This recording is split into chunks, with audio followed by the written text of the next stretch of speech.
You should start a YouTube channel, they said. It'll be fun, they said. It's probably not even that hard to film yourself doing everything you do, they said. What a pain in the ass.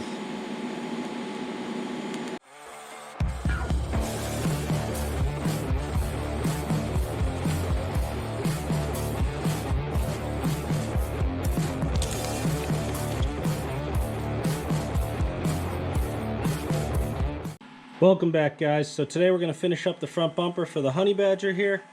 So we've got our frame, we got the brackets on the ends all done. So first things first, we're going to have to punch some holes into it. We're going to weld some 5/8 nuts in. That's going to be the third mount point on either side of the frame. Then we're going to finish welding this whole thing out, because when I start putting the plate on it, I'm not going to have access to that stuff anymore. So first we're going to throw this up on the mill, we're going to knock those holes into it, and then we're going to TIG weld all this back together. Reason why I'm going to TIG weld it, A, I could use the practice. I really don't use the TIG welder for much other than, you know, things that have to be watertight. And B, I'm a little worried about the dissimilar wall thickness here. You know, we have the 1/2-inch steel plate, and then this is only like 1/4-inch wall, rectangular steel. So with the TIG welder, obviously I can control where the heat goes a whole lot better. Hopefully we'll get some better penetration out of this, because I'm going to need it. Obviously it's a crash support bar. So we're going to fix this thing up, get moving.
Alright, welcome back to my front bumper fabrication saga, guys.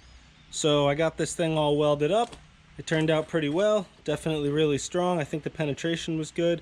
As it turns out, I didn't need quite as much practice with the TIG as I thought. It actually worked out pretty well. So now that everything fits, I know it's still level, nothing moved around while I was welding it. I'm gonna actually start putting some cardboard back on this to mock it up again. And the reason why is because we're going to change it a little bit. So what I was going to do was do an 8-inch plate straight down, so it was just all flat across the front. But I don't think I'm going to do that now, because I got a better idea. I'm going to do flat right here, and then I'm going to make the turn and go down at an angle following this plate down to the bottom. So two reasons I'm going to do that. One, it'll be stronger just because of the compound angles. And two, I just think it's going to look better. I just don't think the flat is going to look real good on this truck. So I am going to make it out of cardboard and mock it up real quick. So I'll show you what that looks like in a second here. And then we just need to take this thing off. We need to spray it with some weld-through primer because this whole surface will never be accessed again, so I don't want to cover it up bare metal. And then we will start welding the plates on. So it's going to be a good day. All right, so it's going to look like that, which I think is awesome. That is going to look so much better than just a flat plate down the front. Just gives it a little bit more style. And honestly, with these old trucks, the cab is so round and bubbly that I didn't really want just a squared off front. I wanted something to kind of fit that whole theme a little better. So this is going to be significantly more difficult to build, only because there's a lot more flat plates and a lot more cutting. And I got to do it all with the death wheel grinder. So it's just going to be time consuming, but I think it's going to be totally worth it because it's going to look awesome when it's done. It's going to be super functional.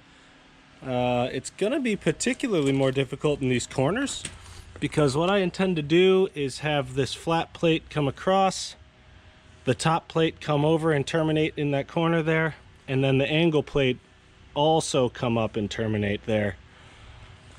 So there's going to be some interesting geometry in those corners. Maybe I'll make those out of cardboard beforehand also, just to make sure I like how that's going to turn out.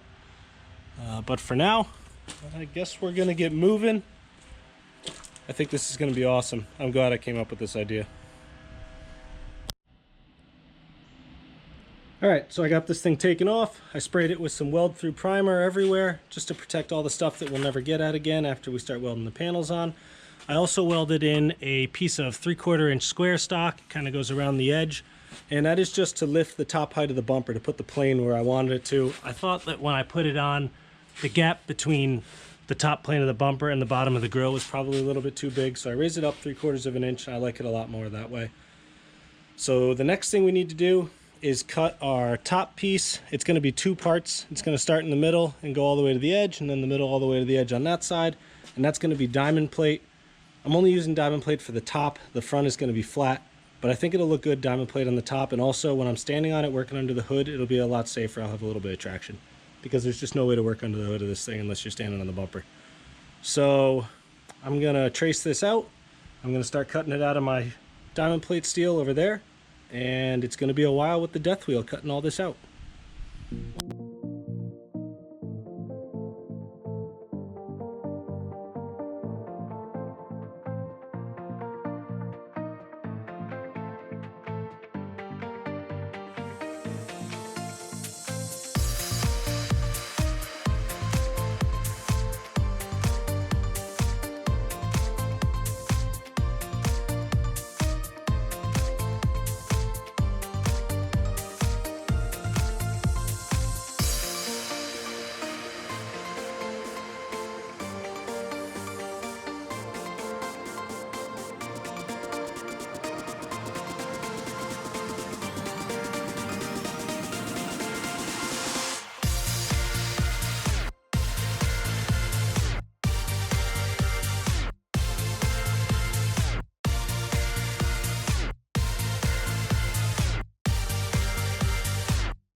Alright, so we got our first couple panels finished here. This thing is coming together really just the way I want it to. I think it looks awesome. Really, really low profile, but still sticks out pretty far, so it'll be functional, you know. Now, maybe you notice here that I said earlier that I was going to make this top diamond plate panel out of two pieces and kind of split it in the middle. Well, when I got into it, I decided that this would look better, I think, if I make it out of 1, 2, 3 pieces. And also it was the best use of the material. And also, I screwed up on my first cut and had no other options. And that's the real reason why. Because I screwed up. First two are just excuses. But I think it's going to look good. So, everything came out pretty much the way I wanted it to. So now we got to cut a couple more panels.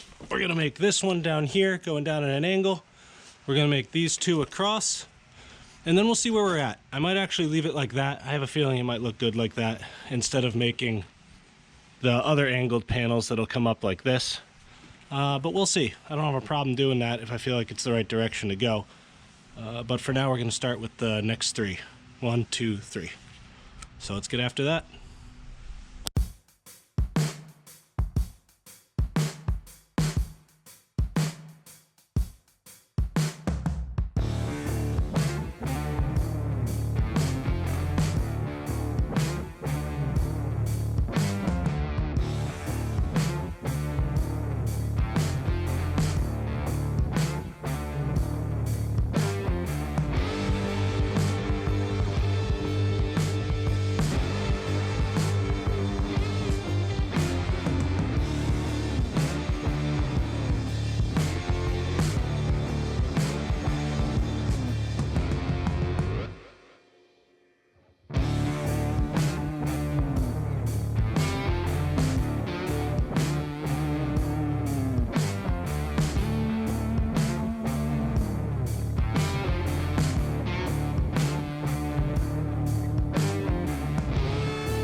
Alright guys, so we're pretty much done fabbing this thing up.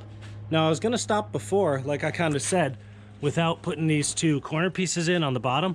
But then as soon as I stepped back and looked at it, I realized that I had to put them in because it looks awesome like this. Now, I don't think I could possibly be happier with it. I think it looks really smooth, really tough, and it really finishes off the front of the truck well. I mean, it's pretty low profile, which you don't really see out of these types of bumpers, so I don't think it possibly could have worked out any better. I'm super happy with it. So now, I'm going to start welding all these seams up, which is going to take quite a long time. So we'll get after that, and then once it's all welded up, I'll pull it back off, I can paint it, and then we'll reinstall it, and we'll be all done with this project.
All right, guys, that's a wrap. The bumper is done. It turned out freaking awesome. I couldn't be happier with it.